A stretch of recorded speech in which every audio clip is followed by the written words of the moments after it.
किती खरं आहे ना मंडळी, की आपल्याला संकटात, दुःखात, कठीण परिस्थितीत देवाचा आधार असतो आणि देवाची आठवण होते.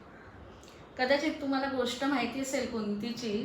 कुंतीने मागून घेतलं होतं कृष्णाकडे की मला दुःख दे, कारण दुःखात तुझी आठवण येते म्हणून.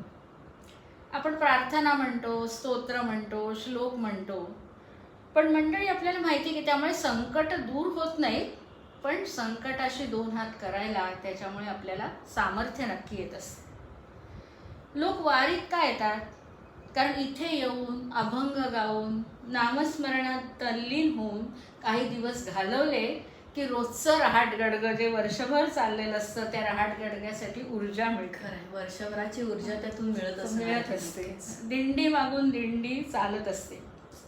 हरिनामात रंगलेले वारकरी तहानभूक हरपून जातात.